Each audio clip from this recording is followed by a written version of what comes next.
Hello, psychology people, and welcome back. We are doing chapter 2 methods of inquiry in psychology. और आज हम करने वाले हैं एक्सपेरिमेंटल मेथड। ऑब्जर्वेशन मेथड हम कर चुके हैं, ठीक है। एक्सपेरिमेंटल मेथड क्या होता है? एक्सपेरिमेंटल मेथड वो होता है जिसमें हम देखते हैं कॉज एंड इफेक्ट रिलेशनशिप। मतलब एक चीज़ बनती है, हमारी कॉज रीज़न बनता है, और उसका असर, मतलब अगर हम उस चीज़ को मैनिपुलेट करें तो उसका असर दूसरी चीज़ पे, दूसरे वेरिएबल पे क्या पड़ता है, तो वो कॉज एंड इफेक्ट रिलेशनशिप होता है। और यही देखने के लिए हम एक्सपेरिमेंटल मेथड का यूज़ करते हैं।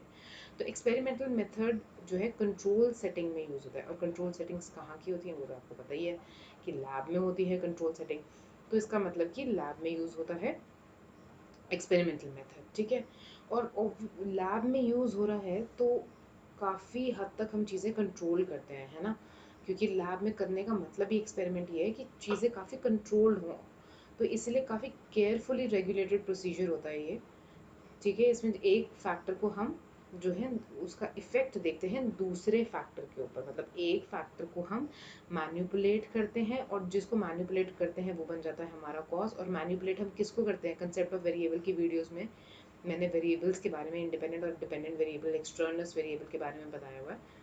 तो कॉज कौन होता है? हमारा इंडिपेंडेंट वेरिएबल, जिसका शॉर्ट फॉर्म जिसको हम डिनोट करते हैं आईवी से। तो इंडिपेंडेंट वेरिएबल हमारा कॉज बनता है। और जब हम इफेक्ट देखते हैं उस मैनिपुलेशन में, इंडिपेंडेंट वेरिएबल को ही हम मैनिपुलेट करते हैं और इसका इफेक्ट देखते हैं हम डिपेंडेंट वेरिएबल पे। यानी कि अगर हम इसको मैनिपुलेट करेंगे इंडिपेंडेंट वेरिएबल को, तो इसका असर डिपेंडेंट वेरिएबल पे क्या आएगा।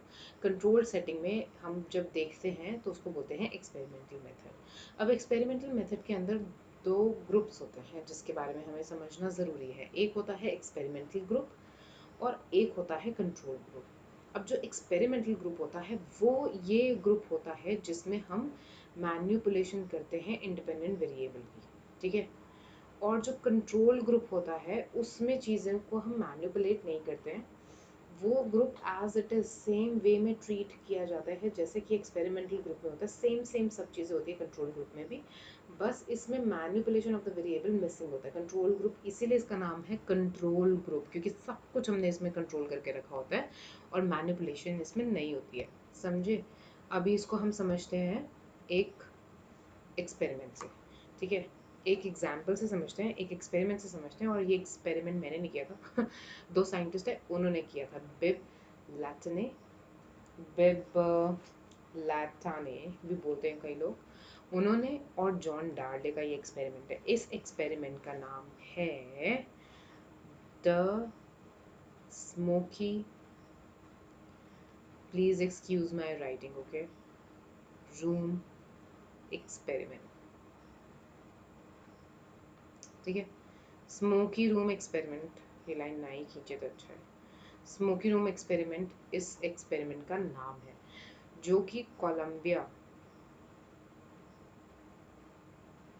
कोलंबिया यूनिवर्सिटी, जो कोलंबिया यूनिवर्सिटी है वहाँ के स्टूडेंट्स पे ये किया गया था एक्सपेरिमेंट्स। और इस एक्सपेरिमेंट में हुआ क्या था बेसिकली, आपको अब जो यहाँ समझने वाली बात है ना, अब तुम वो समझना है यहाँ पर, ठीक है। यहाँ पे समझने वाली बात ये है कि कंट्रोल ग्रुप और एक्सपेरिमेंटल ग्रुप क्या होता है, ठीक है। तो यहाँ पे ये एक्सपेरिमेंट में हुआ क्या, ये मैं तुम्हें पूरा का पूरा एक्सपेरिमेंट ही समझा देती हूँ कि इस एक्सपेरिमेंट में क्या हुआ। इस एक्सपेरिमेंट में हमने लिए 3 कमरे, ठीक है, एक्सपेरिमेंट रूम्स। और मेरी ड्राइंग एक जैसी नहीं है, लेकिन जो कमरे थे वो एक जैसे थे, सेम, ठीक है। छोटा बड़ा नहीं था वहाँ पे कोई। मेरी ड्राइंग छोटी बड़ी हो रही है कमरों की, and do not focus on that, okay. So हमने 3 रूम्स लिए, room number 1, room number 2, and this is room number 3, समझो। अब भी क्या हुआ इसमें, यूनिवर्सिटी के उन्होंने कुछ बच्चे लिए और उनको एक्सपेरिमेंट का हिस्सा बनने के लिए वो तैयार थे। उनको बोला कि हम आपको एक क्वेश्चनेयर देंगे, ठीक है, और आपके कुछ प्रेफरेंसेस के बारे में या जो भी है क्वेश्चनेयर सॉल्व करने को देंगे। वो आपको कुछ पूछना है बात, मतलब वो क्वेश्चनेयर आपको सॉल्व करना है बैठ के। और उनको ऐसा इम्प्रेशन मिला कि उनको, कि जैसे कि वो अकेले ही होंगे रूम में और उनको वो क्वेश्चनेयर देना है, ठीक है। This is the first kind of a round for the experiment. तो ये रूम नंबर 1 में उन्होंने एक बच्चा बिठाया यहाँ पर यूनिवर्सिटी का, कि चलो जी बैठ के क्वेश्चनर्स दो। रूम नंबर 2 में उन्होंने जो है जब बच्चा एंटर किया तो ऑलरेडी ग्रुप्स में थे यहाँ पे बच्चे ना, यहाँ पे ग्रुप थे, मतलब काफ़ी सारे बच्चे थे यहाँ पे। और एक रूम था जहाँ पे उन्होंने क्या करा था कि एक्सपेरिमेंट के उसके साथ साथ मतलब दो बच्चे ऐसे बिठाए हुए थे जिनको पूरे एक्सपेरिमेंट में क्या होना है ऑलरेडी पता था। इनको, ऐसे लोगों को हम बोलते हैं कॉन्फिडिरेट्स। कॉन्फिडरेट्स का मतलब होता है ऐसे लोग जिनको बिफोर हैंड, मतलब पहले से ही रिसर्चर ने सारी इन्फॉर्मेशन दे रखी होती है कि एक्चुअली हमारा रिसर्च का मुद्दा क्या है, हमने रिसर्च किस पे करनी है, हम क्या करने वाले हैं, पर तुम ना रिएक्ट मत करना, ठीक है। इनको मना किया होता है, इनको सारा एक्सपेरिमेंट पहले ही समझा दिया होता है और बोला होता है कि तुम रिएक्ट मत करना। अब तीनों रूम में क्या था, एक क्रॉस वेंटिलेशन के लिए वो जो वेंट बनाए हुए थे, ठीक है, ऐसे जो वेंट नहीं होते, वॉल वेंट जिसको बोलते हैं, जहाँ से क्रॉस वेंटिलेशन के लिए होता है, ऐसे वेंट से बनाए हुए थे। जैसे ये लोग बैठते हैं एक्सपेरिमेंट में, ये लोग क्वेश्चन एयर फिल कर रहे हैं, इनको लग रहा है कि जो क्वेश्चन एयर हम फिल कर रहे हैं वही एक्सपेरिमेंट है, बट होता क्या है, थोड़ी देर बाद ना स्मोक आने लगता है। अब मैं स्मोक को ऐसे क्लाउड्स क्लाउड्स में दिखा रही हूँ, ठीक है। थोड़ी देर बाद रूम में पूरा धुआं धुआं होने लगता है, इतना धुआं कि 4 मिनट के अंदर पूरा रूम धुएं से भर जाता है, विद इन 4 मिनट्स तो ऐसे धुआं आने लगता है। अब होता क्या है, जो एक्सपेरिमेंट के जो रिजल्ट्स हैं, चलो रिजल्ट्स तो मैं बाद में डिस्कस करूँगी, पहले जो समझने वाला टॉपिक है ना, तुम पहले वो समझो। समझने वाली बात क्या है, जो रूम नंबर 1 है जिसमें ये बंदा अकेले बैठ के दे रहा है क्वेश्चन है, ये है हमारा कंट्रोल ग्रुप, समझे। ये हमारा कंट्रोल ग्रुप है। ये जो रूम नंबर 2 और 3 है, ये हैं एक्सपेरिमेंटल ग्रुप, एक्सपेरिमेंटल ग्रुप्स। ये रूम नंबर 2 और 3 हमारा एक्सपेरिमेंटल ग्रुप वो है। और जो ये रूम नंबर 1 है, ये हमारा कंट्रोल ग्रुप है, ठीक है, कंट्रोल ग्रुप का रूम है ये हमारा। So this one is the control group. इसमें देखा गया कि सबसे ज़्यादा रिपोर्ट, अब भाई धुआं आ रहा है तो कोई शॉक सर्किट हो सकता है, कुछ भी हो सकता है ना, मतलब इलेक्ट्रिक मतलब वायर कुछ हो सकता है, जल गई हो, कुछ कहीं से कुछ आग लगी हो, छोटी मोटी सी स्पार्क हुई हो, कुछ भी हो सकता है। तो 75% टाइम्स लोगों ने यहाँ पे एमरजेंसी रिपोर्ट करी, ठीक है, इमरजेंसी रिपोर्ट करी कि भाई धुआं आ रहा है यहाँ पर, मतलब रूम में फटाफट। ग्रुप नंबर जहाँ पे ग्रुप में मतलब रूम नंबर 2 जहाँ पे ग्रुप में बच्चे बैठे थे, वहाँ पे क्या हुआ, वहाँ पर जो परसेंटेज थी घटकर हो गई 38%, ठीक है। 38% ऑफ द टाइम लोगों ने इमरजेंसी रिपोर्ट करी। और रूम नंबर 3 तो और भी माशाल्लाह, यहाँ पे सिर्फ 10% लोगों ने ही इमरजेंसी रिपोर्ट करी, ठीक है, 10% ऑफ द केसेस में। तो आपको जो बुक में समझाया गया है वो control group versus experiment group बताया गया, कि हम बेसिकली कंपैरिजन करने के लिए कंट्रोल ग्रुप और एक्सपेरिमेंटल ग्रुप का दिखाते हैं। मतलब कि एक्सपेरिमेंटल ग्रुप और कंट्रोल ग्रुप में यही होता है कि कंट्रोल ग्रुप में everything is under control of the researcher. For example, क्या रिसर्चर के अंडर कंट्रोल है, सब कुछ ही रिसर्चर के अंडर कंट्रोल है। एक्सटर्नल वेरिएबल सारे रिसर्चर ने कंट्रोल करके रखे हैं, जैसे रेट ऑफ स्मोक, ठीक है। रेट ऑफ स्मोक क्या होगा, एक्चुअली रेट क्या, स्पीड लिखना चाहिए, स्पीड ऑफ स्मोक, ठीक है। तो स्पीड ऑफ स्मोक जो है एक एक्सटर्नल वेरिएबल है। एक्सटर्नल वेरिएबल क्या होते हैं, मैंने बताया हुआ है आपको कि एक्सटर्नल वेरिएबल वो वेरिएबल होते हैं जो रिसर्चर के स्टडी का हिस्सा नहीं होते हैं, लेकिन उसके रिजल्ट को अल्टर करने की क्षमता रखते हैं, मतलब उसको चेंज करने का पूरा पूरा पोटेंशियल होता है उनमें। तो स्पीड ऑफ स्मोक है, तो सब में तीनों रूम्स में इक्वल स्पीड से स्मोक आया, ऐसा नहीं किसी में देर से आया किसी में जल्दी आया, इक्वल स्पीड से आया। In fact the quantity of this smoke was also same, ठीक है। सो क्वांटिटी, ये सारे एक्सटर्नल वेरिएबल है, सिचुएशनल वेरिएबल है। ऐसा नहीं है किसी रूम में एसी नहीं था और किसी रूम में बहुत ह्यूमिडिटी थी, अगर एसी ऑन था तो तीनों रूम में एसी ऑन था, ठीक है। कहीं पे ह्यूमिडिटी की कोई बात नहीं थी। मतलब तो जो एनवायरमेंटल कंडीशन है, एनवायरमेंटल कंडीशन जो है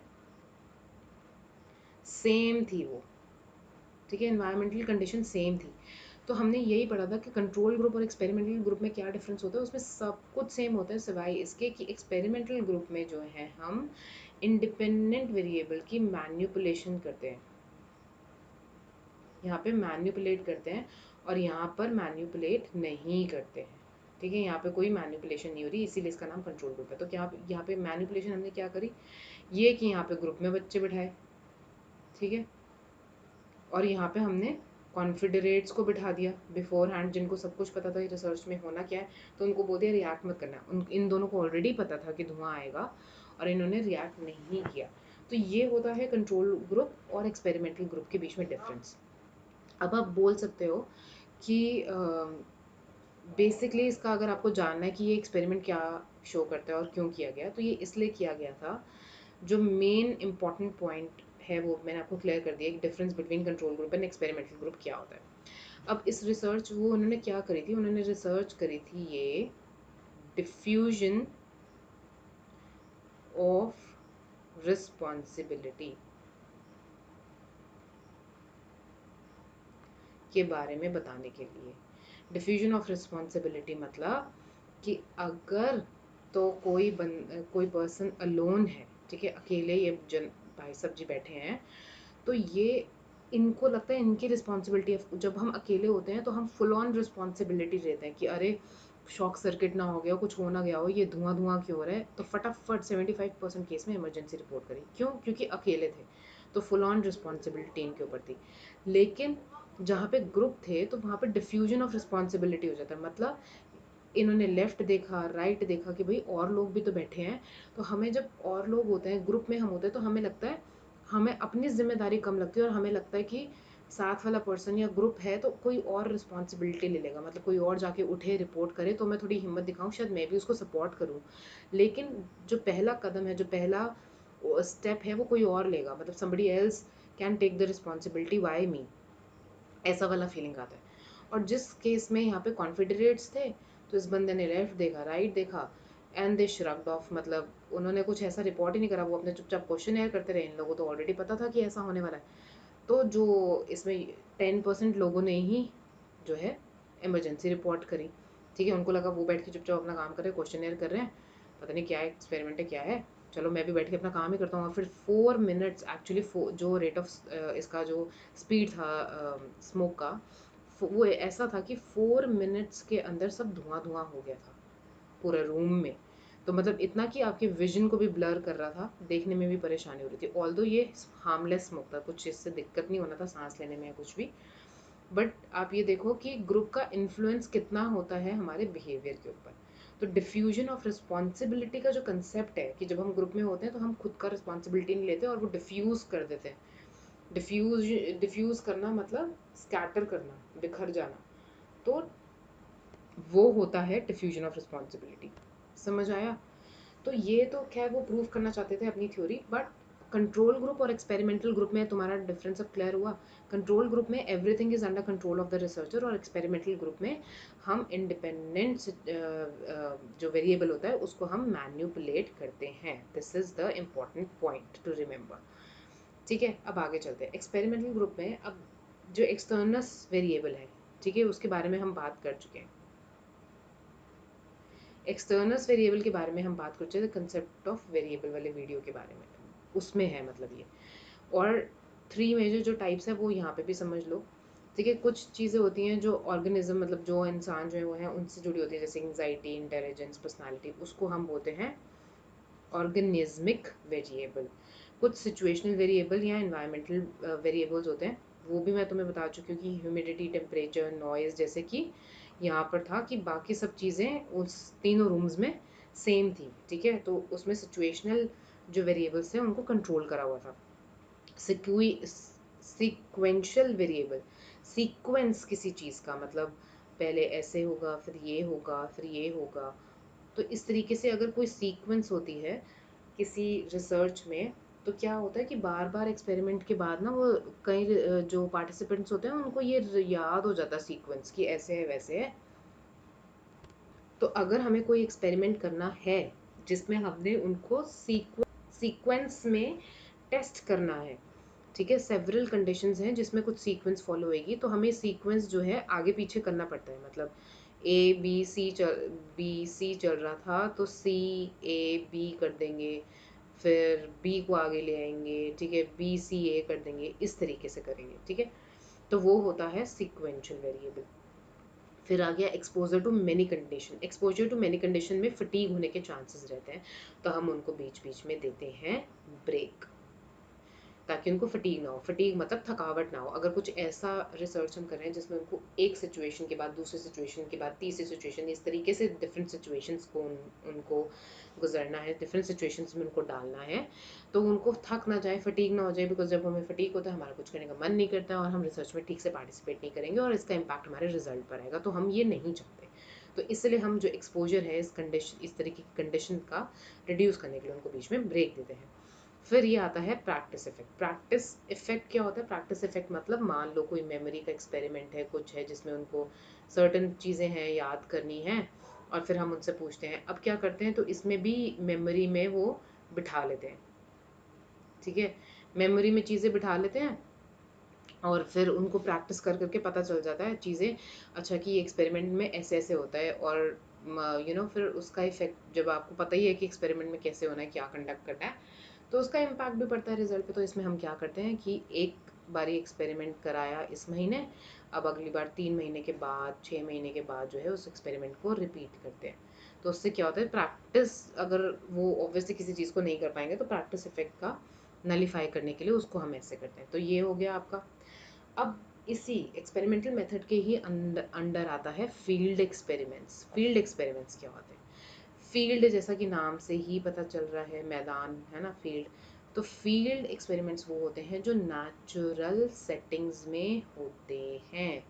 मतलब अगर आपने किसी बच्चे को ये समझना है कि लेक्चर मेथड ज़्यादा कारगर है पढ़ाने के लिए या डेमोन्स्ट्रेशन मेथड ज़्यादा कारगर है, कौन सा ज़्यादा इफ़ेक्टिव मेथड है फॉर द टीचिंग, तो आप क्या करेंगे, you will go to the school, क्योंकि आपने ये स्कूल के बच्चों पे स्टडी करना है, ठीक है। तो स्कूल चिल्ड्रन पे अगर आपने ये स्टडी करना है, तो स्कूल चिल्ड्रन पे अगर ये आपने स्टडी करना है, तो आप स्कूल जाएंगे। स्कूल चिल्ड्रन तो स्कूल में मिलेंगे ना, तो वो उनकी नेचुरल सेटिंग हुई। तो स्कूल में जाएंगे आप, स्कूल में दो बच्चों को, जो बच्चे हैं, मान लो आपके 50 पार्टिसिपेंट्स हैं, उनका ग्रुप डिवाइड करेंगे आप। ग्रुप डिवाइड करेंगे, आधे बच्चों को मतलब 25 बच्चों को लेके जाएंगे आप लेक्चर मेथड की तरफ, 25 बच्चों का जो है आप करवाएंगे एक डेमोन्स्ट्रेशन मेथड से उनको स्टडी करवाएंगे, उसके बाद टेस्ट कंडक्ट करेंगे, उसके बाद आप एक सिग्निफिकेंस बता पाएंगे कि कौन सा मेथड जो है ज़्यादा कारगर है टू एनहांस देयर परफॉर्मेंस, ठीक है। This is how it is going to be. तो ये होता है फील्ड एक्सपेरिमेंट, जो हमारा नेचुरल सेटिंग, ये इंपॉर्टेंट वर्ड है, नेचुरल सेटिंग के अंदर होता है, ठीक है। ये एक्सपेरिमेंट थोड़ा टाइम कंज्यूमिंग ज़्यादा होता है, और as compare to lab experiments ये ज़्यादा एक्सपेंसिव भी होता है। तो ये इसके थोड़े से ड्रॉबैक्स हैं। अब बात करते हैं हम क्वासी एक्सपेरिमेंट के। क्वासी जो वर्ड है ये आया है, लैटिन वर्ड है, और इसका मतलब होता है एज इफ, या फिर आप कह सकते हैं ऑलमोस्ट। मतलब ऑलमोस्ट एक्सपेरिमेंट है, इट्स एज इफ ये एक्सपेरिमेंट है, ठीक है। अब इसमें क्या होता है, क्वासी एक्सपेरिमेंट्स में आप मैन्युपुलेशन नहीं कर सकते किसी भी वेरिएबल की। आप सिर्फ उनको अपना वेरिएबल सिलेक्ट करते हो और रिसर्चर के तौर पे सिर्फ उनका स्टडी करते हो आप। लेकिन आप अपना वेरिएबल सिलेक्ट तो कर सकते हो, लेकिन आप उसको मैन्युपुलेट नहीं कर सकते। You can not manipulate, you can not manipulate the variable just like in your lab settings, ठीक है। फॉर एग्जाम्पल, मान लो अर्थक्वेक आया।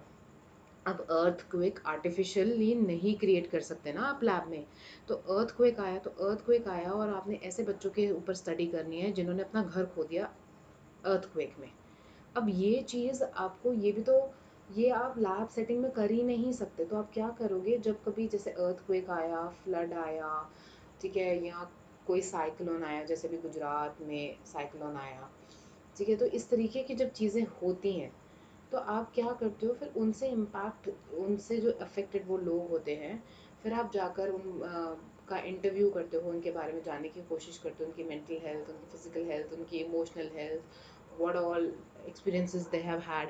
इस तरीके के जब एक्सपेरिमेंट करते हैं, और दूसरी तरफ आप ऐसे बच्चे लेते हो जिनका अर्थक्वेक तो आया, घर शेक तो हुआ, लेकिन उन्होंने अपना घर खोया नहीं, ऐसे नहीं कि घर टूट के बिखर गया। तो अर्थक्वेक का तो बहुत ज़्यादा डिपेंडिंग ऑन द मैग्नीट्यूड उसका फ्री दूर तक असर जाता है। तो बहुत बारी दिल्ली में भी ऐसा हुआ है कि अर्थक्वेक आया तो हल्का हल्का हमें शेकी शेकी शेकी महसूस हुआ, बट तो हमारा घर हमने बाय गॉड्स ग्रेस खोया नहीं, राइट। तो लेकिन जिन लोगों ने खोया, आप दोनों के इंटरव्यूज करते हो, and that is what is. तो इसमें मैन्युपुलेशन नहीं हो रही, आप बस उनके इंटरव्यू कर रहे हो, ठीक है। आपने सेलेक्ट कर लिया कि मुझे ऐसे लोगों के ऊपर स्टडी करना है, लेकिन इसमें कोई मैन्युपुलेशन नहीं हो रहा, ये एकदम नेचुरल सेटिंग में है। ऑफ कोर्स सब कुछ यहाँ पे नेचुरल है, आर्टिफिशियल तो कुछ भी नहीं है ना। आर्टिफिशियल आप क्रिएट नहीं कर सकते हो, लैब में जाके तो क्रिएट नहीं कर सकते ना। तो इस तरीके के एक्सपेरिमेंट्स को बोलते हैं quasi experiment. I hope this lecture is clear to you.